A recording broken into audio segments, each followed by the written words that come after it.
Salam sejahtera, terima kasih karena bersama dengan saya di Nazilin Unity Channel. Kali ini saya nak kongsikan kepada Anda mengapa Dr. Mahathir, Tun Mahathir, obses mahu jatuhkan Anwar kerana ego, kata ahli parlimen DAP. Wah, ramai orang yang tahu bahawa Tun Mahathir seakan-akan allergic dengan Anwar Ibrahim. Lebih-lebih lagi, Mahathir pernah menjangka bahawa sampai bila-bila pun Anwar Ibrahim tidak akan jadi Perdana Menteri. Selain daripada itu, jangkaan Perikatan Nasional kononnya Anwar Ibrahim tidak akan bertahan selama lebih 3 bulan sebagai Perdana Menteri dan akan tumbang. Tidak kesampaian. Semua perkara itu menjadi mimpi ngeri, khususnya kepada pembangkang Perikatan Nasional dan tidak lari juga. Mimpi paling dahsyat dan ngeri untuk Mahathir. Mahathir menjangkakan Anwar Ibrahim tak jadi Perdana Menteri. Malangnya, apa yang beliau jangka, apa yang beliau mimpikan, semua tidak jadi kenyataan. Bahkan kini, Mahathir pula dalam masalah yang besar. Ahli Parlimen Kepong Lim Lip Eng berkata ketika Dr. Mahathir Mohamad menghampiri hari lahir yang ke-100, bekas Perdana Menteri itu terus mencari jalan menjatuhkan Perdana Menteri Anwar Ibrahim. Menurut ahli Parlimen DAP itu, puncak obsesnya Mahathir adalah kerana egonya. Saudara, ego ini memang sukar nak dipadamkan. Ego itu serupalah dengan kesombongan, keangkuhan dan sebagainya. Mahathir tidak mampu menerima hakikat bahawa Anwar kini sudah menjadi Perdana Menteri. Seperti yang dikatakan sebelum ini, Mahathir sebenarnya tidak menjangka sama sekali bahawa Anwar akan jadi Perdana Menteri. Walau bagaimanapun, mungkin um, salah satu penyesalan terbesar Mahathir dalam hidup beliau ialah apabila beliau mengeluarkan Anwar Ibrahim daripada penjara, bekerjasama di Anwar Ibrahim. Namun demikian, kita ketahui tanpa bantuan dan sokongan daripada Pakatan Harapan, khususnya Anwar Ibrahim, Mahathir tidak akan berjaya menumbangkan Barisan Nasional pimpinan Najib Razak. Oleh sebab itulah, sebenarnya ada netizen kata Mahathir sebenarnya terkena karma, terkena buatan sendiri. Ego Mahathir menyebabkannya mahu kekal sebagai satu-satunya pemimpin yang dianggap hebat. Dan sesiapa yang tidak tunduk kepada kepercayaan dan panduannya akan dihina. Namun, Mahathir perlu sedar bahawa rakyat Malaysia sudah menyampah dengan politik dendam dan perebutan kuasa, katanya. Lim berhujah bahawa Anwar mewarisi ekonomi yang bermasalah dan sistem politik yang sangat cacat. Masalah yang berpunca daripada dasar-dasar lampau terutamanya semasa tempoh Mahathir. Daripada membantu, Mahathir memilih untuk terus menyerang tanpa menawarkan penyelesaian. Malaysia memerlukan kepimpinan yang berani, bukan suara yang hanya tahu menyalahkan ekoran daripada emosi yang tidak berkesudahan, katanya. Lim turut mendakwa kedua-duanya era pentadbiran Mahathir menyaksikan negara menghadapi kemelut selepas dia berundur. Anwar baru lebih 2 tahun memimpin, tetapi Mahathir bertindak seolah-olah semua masalah negara bermula pada tahun 2022. Ya, Mahathir berhak bersuara, tetapi jika beliau mahu dihormati sebagai seorang negarawan, tegurlah dengan jujur dan bertanggungjawab. Jika benar beliau mahu melihat Malaysia maju, berilah ruang kepada kepimpinan baru untuk membuktikan kemampuan mereka, bukannya terus mengulangi dendam lama.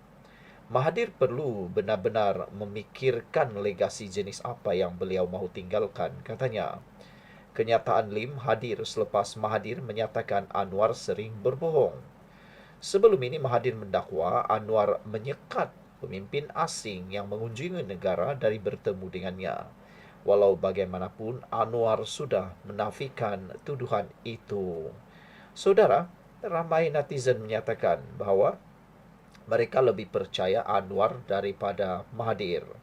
Saudara-saudara sekalian, ada netizen menyatakan bahwa DAP mesti cakap begini sebab masa Mahathir DAP susah nak buka mulut, bukan macam sekarang, kata Harimau Satu. DAP pakai peguam untuk politik sekarang, dulu mana boleh katanya lagi.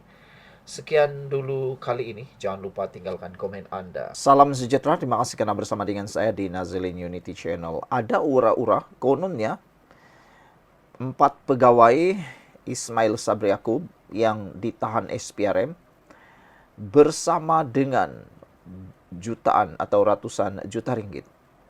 Perkara itu belum disahkan dan belum ada penafian yang kita terima. Tetapi yang tular di media sosial ialah beberapa gambar yang memaparkan sebuah bilik atau duit yang bertimbun-timbun.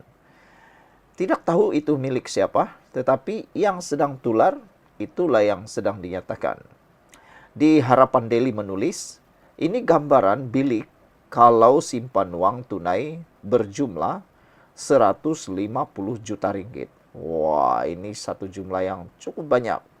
Rupa-rupanya kalaulah kita mempunyai uang sebanyak 150 juta ringgit tunai, Anda boleh lihat dalam gambar ini, beginilah keadaan bilik, uangnya banyak. Sejak awal pagi tadi kecoh dengan dakwaan pegawai kepada seorang bekas Perdana Menteri terpalit kes rasuah dan penyimpanan uang tunai ratusan juta ringgit.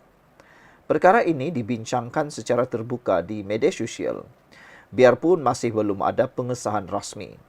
Poster tersebut yang dilihat Harapan Daily adalah berkenan penemuan wang berjumlah 150 juta ringgit.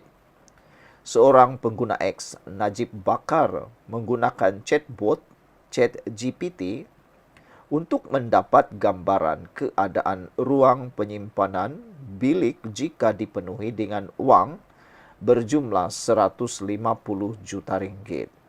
Dengarnya rampasan uang tunai 150 juta ringgit.